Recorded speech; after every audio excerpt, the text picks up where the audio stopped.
All right, today we're going to talk about series or parallel, how you like to wire your circuits while wiring up a house, or for your plugs for that matter.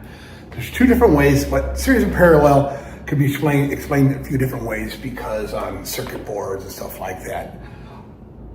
What we're going to be explaining is with wiring it in your house with your receptacles. Let's get started. Okay, so we have our hot, we have our neutral out of our Romex. And we've got our plugs. Let's just say there's 20 of them. You don't want to put 20 on a circuit, but oh well.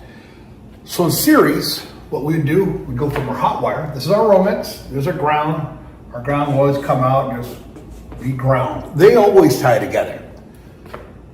So they're always in parallel. I'll get to that in a minute. So we take from our hot, let's say this is our hot side on our left, let's just say, okay?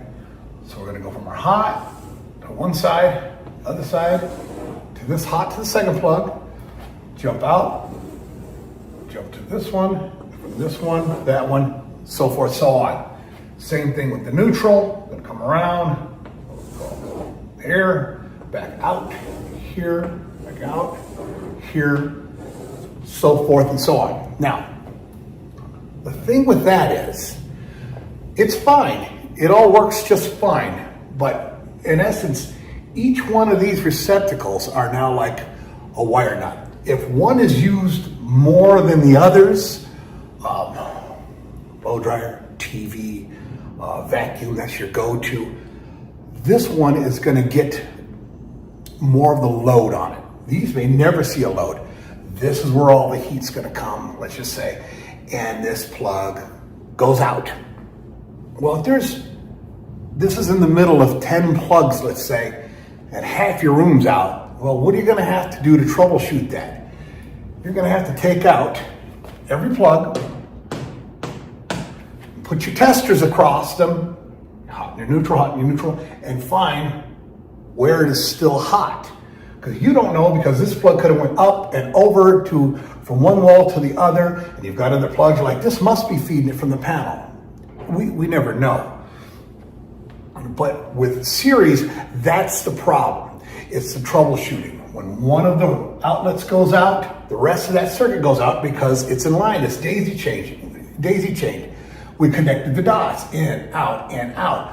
One goes out, so the circuit it might be hot here, but from there and the rest out there, that's where our trouble is. Or, of course, if it goes out and it trips a breaker or what have you, then we don't know where anything is, because every time we turn that breaker on, pop, it blows. So now what do you got to do? Now from anywhere from where that circuit is, all those dead plugs, you got to pull them out, unwire them, turn that breaker on until it's hot. Go across your hot and your neutral, your hot and your neutral, you can go your hot to ground, because the grounds are going to stay together, and it'll still read because it goes back to the panel underneath that ground bar. And then you'll be able to find, okay, here's where it starts. But you still don't know. You still don't know, okay, so where was the problem? But you pulled the plugs out, now you gotta replace all the plugs. So what a pain in the neck, the time that it takes to troubleshoot. Now, okay, here's parallel. Parallel is more just pigtailing down the wires. Parallel for lack of a better word, but it is parallel.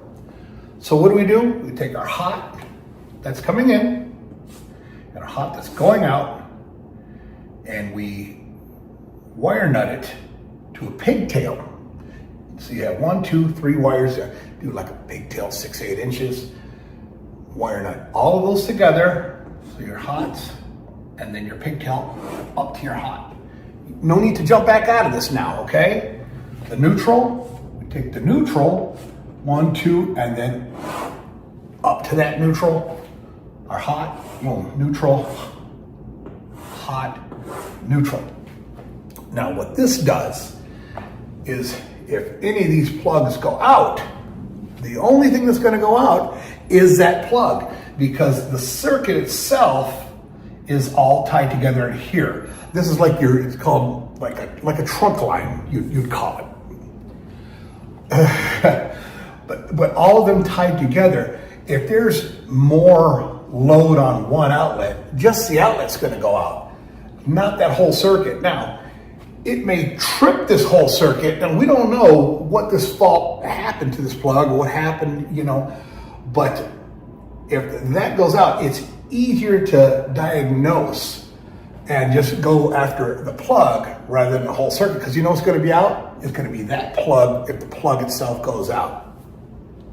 I mean, in essence, for troubleshooting's sake, still if the circuit goes out, you're going to be taking out plugs any way you say it. But at least all that load you're going to have the load with series, you're going to have all that load. It's going to be more on the outlets, which are more apt to go out, or if they get bumped with furniture and break and have an issue, you're going to have an issue with the whole circuit. But don't get me wrong, that's very rare. You can tie to the terminals on the sides of those outlets, or you can stab in the back. Of course, it's faster when wiring the house and you strip them out and then stab them in the back, and you go and you just tie all your grounds together, 1, 2, 3, and then it goes to your ground terminal. It's easier, it's faster, it is what it is. But this is more fail-safe if anything happens to your outlets, just wiring them down in parallel. I tell you, a lot of inspectors like it better that way as well. It's cleaner, and again, if you're wire nutting these together and you twist all 3 of the wires together really nice and you wire nut and stuff them in the back, it makes it so much more, it's so much cleaner too. So you're not bending all the wires in the back of the plug. You got 4 wires in there, or if you ended up with 3 hits, you're gonna have 6 wires in there. And you got them wrapped around terminals and stabbed in the back, and you stuff them in the back. And then when they bend, those wires you have an outlet, they might bend and hit the back of the outlet.